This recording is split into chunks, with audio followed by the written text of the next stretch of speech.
ta servitud varenia pago devasia de mahidio yona prachodaya.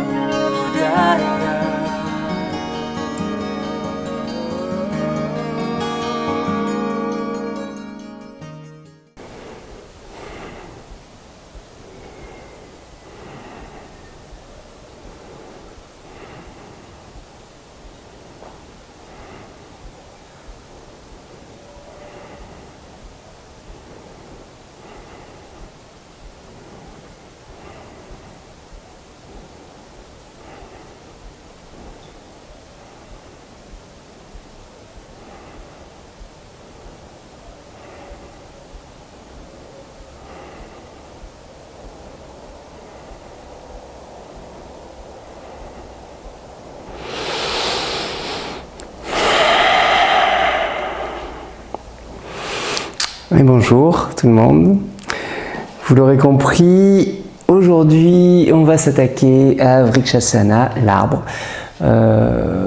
C'est une posture qui se traduit assez facilement en sanskrit, Vriksha, l'arbre. Donc ça signifie tout simplement l'arbre. Simplement, l'arbre, c'est tout un symbole. L'arbre, c'est un symbole de verticalité, c'est un symbole de tout ce qui remonte, c'est un symbole de force, c'est un symbole de puissance, c'est le lien entre le ciel et la terre, entre la terre et le ciel, entre l'homme et les dieux, tout simplement. L'arbre, c'est un élément vivant qui puise sa force dans l'immobilité, dans l'inertie, dans la terre, pour aller vers la lumière. C'est le comportement végétal hein, de manière générale, mais c'est un vrai symbole de ce qui s'élève. La sève de l'arbre, c'est l'image de l'énergie, c'est un liquide qui remonte. Dans l'arbre, on fait remonter l'énergie. Donc c'est une posture dans laquelle on cherche l'immobilité, forcément, mais on cherche surtout l'impassibilité. C'est important ça de voir que ce sont les deux choses essentielles dans la pratique du yoga, l'impassibilité et l'immobilité. Mais d'autant plus l'impassibilité, c'est-à-dire qu'on ne cherche surtout pas à tenir. D'accord? Si vous cherchez à tenir, ça ne va jamais tenir. Vous allez travailler autre chose, vous allez travailler le fait d'avoir cette capacité à résister et à tenir dans l'effort. C'est assez intéressant pour les chevilles et pour différentes choses, mais ce n'est pas ça qu'on cherche ici. Ici, on cherche l'impassibilité. On va mettre en place des souffles. Si vous tombez, le souffle ne doit pas s'arrêter. Et vous devez observer avec sourire, avec un peu de moquerie presque, celui qui va s'agiter quand le pied va tomber et qui va dire « Ah zut, j'y arrive pas, c'est compliqué, l'arbre, j'ai pas l'équilibre, c'est pas... voilà. C'est pas grave, d'accord? L'impassibilité, c'est ça, c'est le pied il tombe, c'est pas grave. Juste, je le remonte, il est tombé et je le remonte et on reprend. C'est retrouver cette énergie de l'enfant qui apprend à marcher. L'enfant qui apprend à marcher, il tombe, il râle pas, il se redresse et il réessaye, et il réessaye, et il réessaye encore, et encore, et encore, jusqu'à ce qu'il marche. Et bien ici c'est pareil, juste ça tombe, c'est pas grave, on remonte le pied. Et on doit mettre l'énergie, le souffle, l'immobilité des yeux, la pensée, tout ça, on cherche l'immobilité là-dedans. C'est pas le corps qui devient immobile qui va permettre à tout le reste de s'arrêter. C'est quand tout le reste s'arrête que le corps va pouvoir être immobile et que ça va enfin pouvoir tenir. L'immobilité, c'est une conséquence. L'arbre est là comme un thermomètre, comme un contrôle. C'est pas l'inverse, c'est pas l'arbre qui va produire tout ça, c'est vraiment un constat. Les jours où l'arbre ne tient pas, c'est que c'est agité, un peu partout.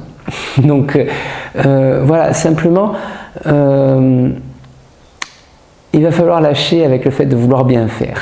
C'est tout. La seule pratique dans l'arbre consiste à lâcher prise. C'est-à-dire que c'est rester dans l'axe, comme dans la vie en fait, quoi qu'il arrive. On le vit. C'est-à-dire que si le pied tombe, on le vit. On vit l'expérience en restant dans l'axe, en s'extrayant de l'agitation. C'est ça, devenir un arbre. D'accord, se sentir un arbre. D'ailleurs, dans cette posture, la concentration, on va pouvoir se sentir un arbre, devenir un arbre, vraiment. Sentir, s'imaginer être végétal, avoir la sève qui monte dans un corps physique immobile. Voilà, ça c'est devenir un arbre. Et devenir un arbre, c'est un vrai défi au loi de la nature pour l'homme, parce qu'il ne doit prendre appui que sur un seul pied et rester immobile. Mais c'est pas ce pourquoi il a été équilibré, conçu. Ce n'est pas naturel pour nous, tout simplement. Et c'est ce qu'on va chercher. Alors ça va apporter de l'endurance, ça va apporter de la résistance. J'ai déjà parlé de résistance. Si c'est effectué dans lâcher prise, ça va permettre tout ça. Alors, on va y mettre plein de choses, on va y mettre la concentration oculaire. Vous verrez que les yeux sont extrêmement importants. Si vos yeux s'agitent, l'arbre ne tiendra pas. La stabilité de l'arbre passe par la stabilité des yeux. Et plus vos yeux vont se balader à droite et à gauche, on reviendra tout à l'heure là dans l'arbre, et je vous insisterai sur cette partie-là, sur la partie des yeux, mais plus vos yeux vont se balader, moins ça tiendra, tout simplement. Ce n'est pas une posture qu'on va croiser dans les grands textes, etc., mais elle est utilisée pour la concentration. Voilà, c'est vraiment une posture de concentration. C'est pas une posture fondamentale sur la remontée des énergies, même si on est dans cette symbolique-là, mais elle est le reflet de ce qu'on est à l'intérieur. D'accord? L'arbre qui ne tient pas, c'est une agitation à l'intérieur. Le cœur est fortement concerné parce que c'est une posture d'équilibre, bien sûr. Les trois nœuds, les grands tis, j'en ai pas forcément encore parlé, mais je détaillerai ça aussi. Celui de l'espèce qui est noté dans la base, celui de l'ego qui est dans le cœur et celui du mental qui est dans le front. Ces trois nœuds dont nous passons l'existence à dénouer sont concernés et en fonction du geste qu'on va prendre. Si on va prendre ce geste-là ou ce geste-là, on va insister plus ou moins sur un nœud ou un autre, hein, avec les différents les nœuds, pour faire bref. Dans le nœud de l'espèce, on va retrouver notamment la peur de la mort. Dans le nœud de l'ego, ici, on va trouver la peur d'être seul, et dans le nœud du front, la peur de la perte de contrôle. Dans l'arbre, on va pouvoir insister et venir dans chacun de ces nœuds-là, parce qu'ils sont mis en vibration puissante dès qu'on rentre immobile dans cet arbre, dans ce défi en fait de l'arbre. D'accord ? Ensuite, si je vous propose de venir prendre cette posture, et uniquement cette posture aujourd'hui, elle a quand même des aspects physiques intéressants. Je veux dire, ça apporte détente, verticalité, physique et énergique. Elle va permettre de nettoyer un peu tout un tas de peurs qui traînent. Elle apaise le cœur, même si parfois on a l'impression qu'on l'agite, qu'on a la sensation contraire. Globalement, c'est quand même une grande posture de détente. Mais encore une fois, voilà, c'est plus une posture proche de la méditation, de la concentration, qu'une posture classique des énergies. Dans la pratique qu'on va faire tout à l'heure, je vais vous proposer, enfin dans l'arbre qu'on va faire, quand on va le faire ensemble, on va essayer de le faire ensemble quelques instants.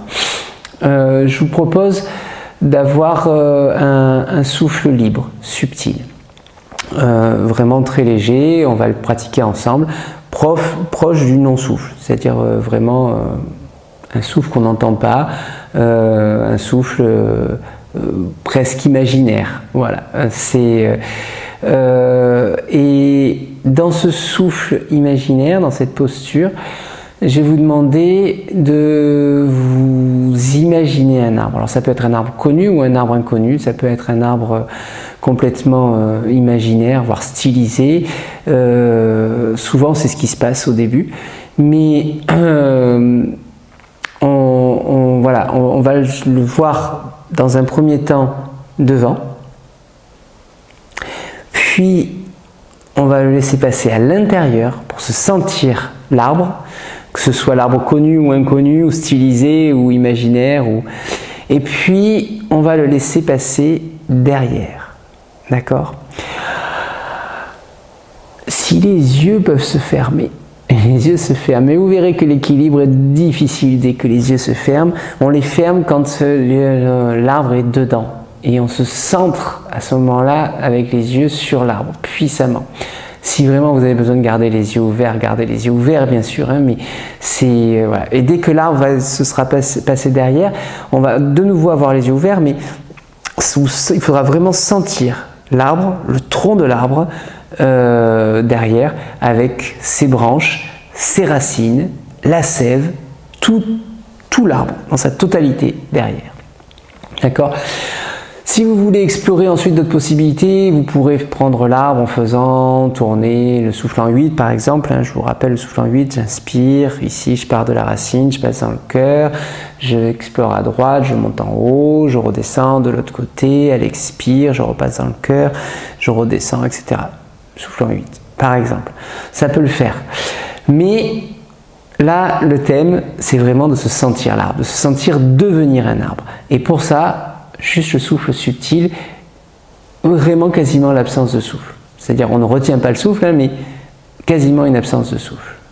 D'accord? Donc, l'arbre, on va y aller ensemble.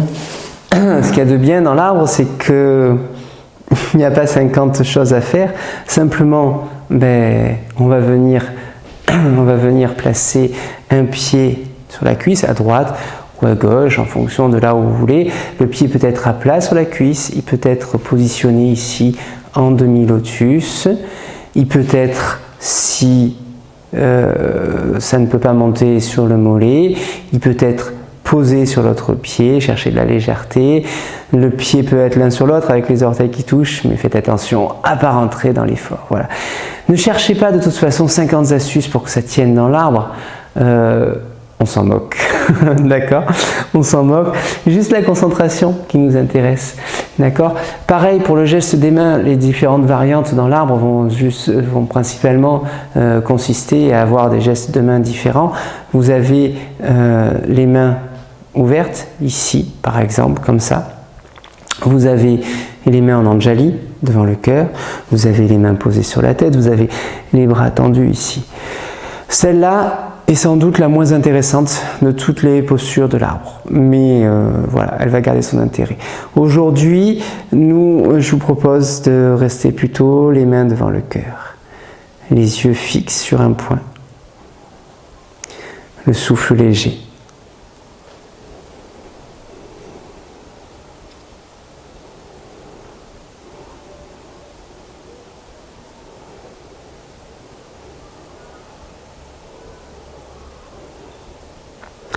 Allégez, allégez, allégez le souffle.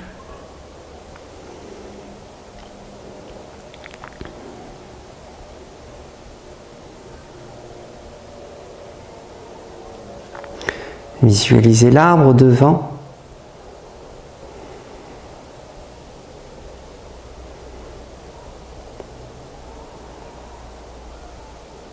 Sentez sa présence. Et le mantra, on va pouvoir utiliser Amsa. Am à l'inspire, Sa à l'expire. Et si ça tombe, ça tombe. Juste vous remontez, tranquillement, impassible. L'arbre est toujours là, toujours devant.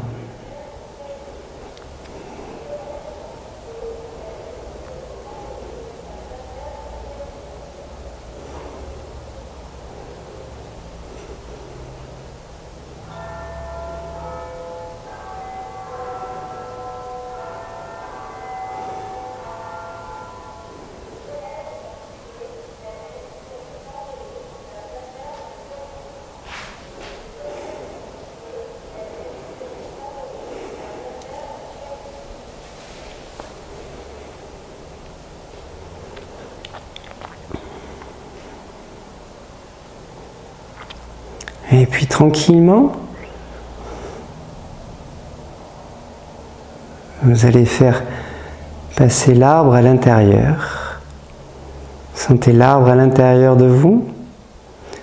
Sentez-vous devenir l'arbre.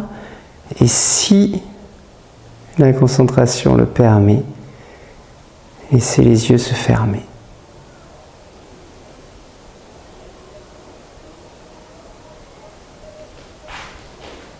Et si ça tombe, c'est pas grave. Vous laissez l'arbre se mettre en place. Si vous avez besoin, vous pouvez changer de côté. Mais si ça tient, bien sûr, restez.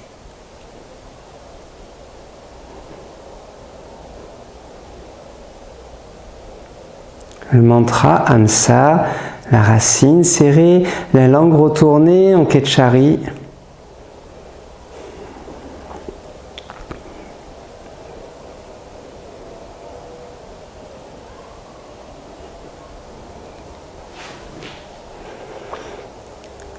Et l'impassibilité, la détente, la verticalité. C'est quand vous serez là, dans votre arbre, et que tout sera en place, que l'arbre tiendra.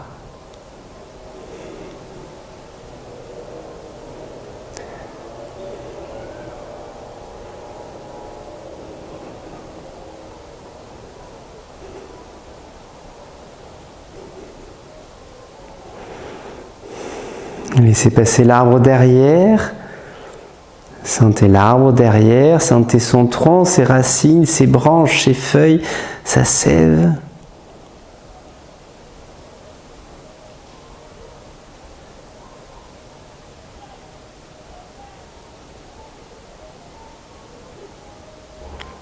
Le mantra Hamsa.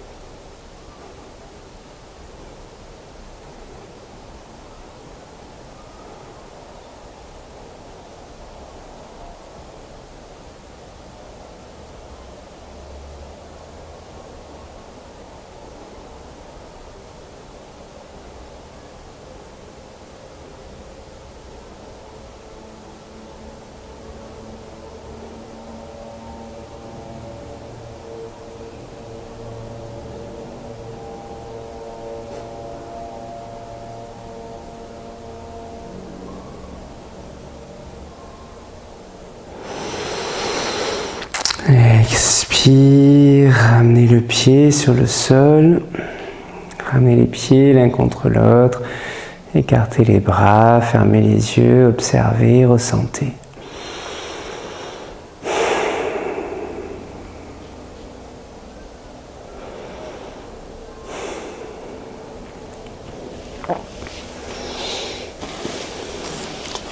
Prenez le temps d'observer, prenez le temps de ressentir.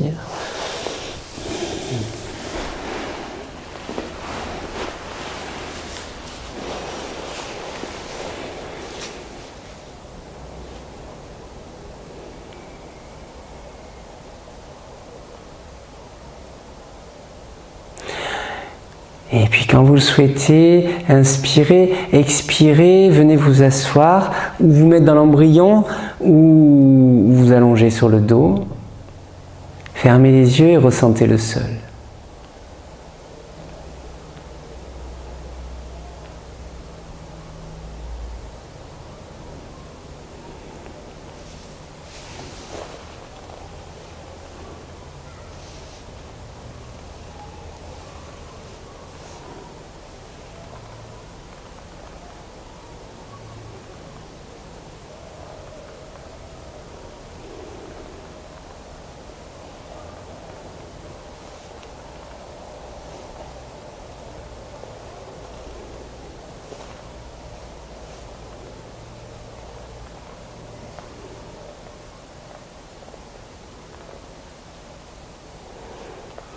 Ressentez le sol.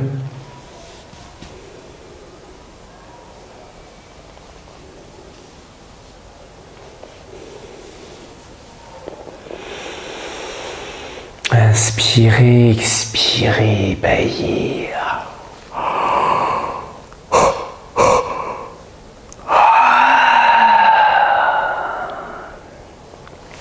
Détendez.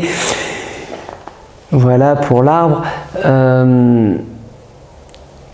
Bien sûr, on peut faire plein de choses dans l'arbre. Je vous ai parlé du souffle en 8. On peut faire plein de souffles. Là, je vous propose vraiment de l'aborder de cette manière-là, avec cette concentration qui permet de visualiser l'arbre, de vraiment chercher à rester tranquille dans l'arbre.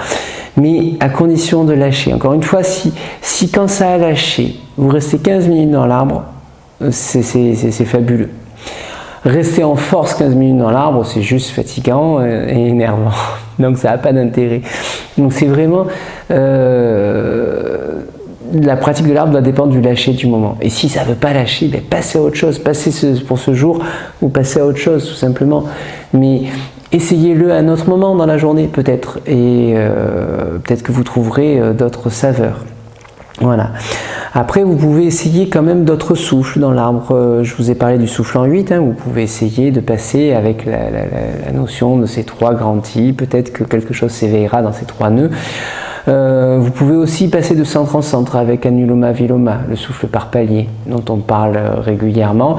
Le souffle où on est en bas, on inspire, on bloque le souffle au niveau du pubis, on y reste. Et puis on inspire, on bloque le souffle au niveau du ventre, on y reste. Et puis on inspire, on bloque le souffle au niveau du cœur, on y reste.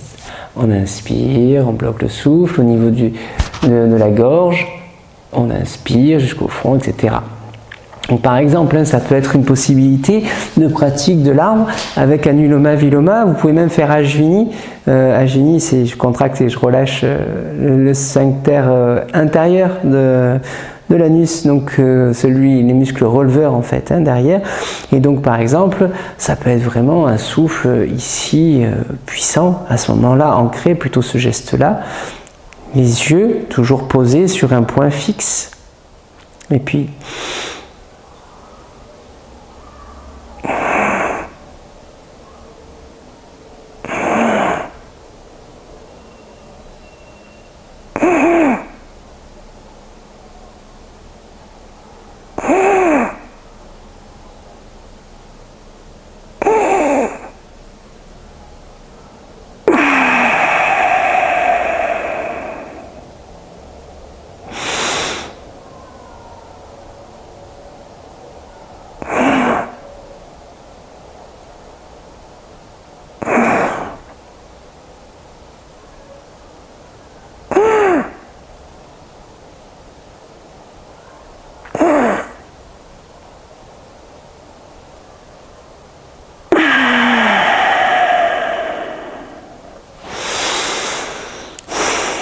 ainsi de suite, vous pouvez essayer ça.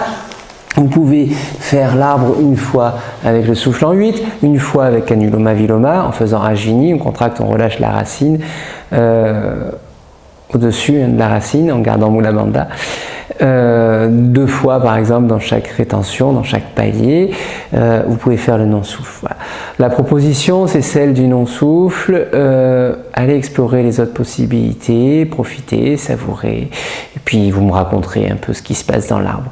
Donc voilà, la proposition en ce moment, c'est de venir dans l'arbre. Profitez, savourez. Ça se pratique tout seul, c'est savoureux tout seul, vous n'avez rien besoin d'autre que de faire l'arbre. Voilà, merci.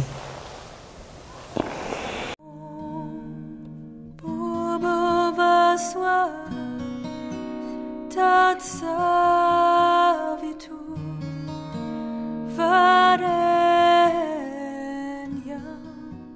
Bargo Devasya Dhimahi Dhiyo Yona Prachodayate.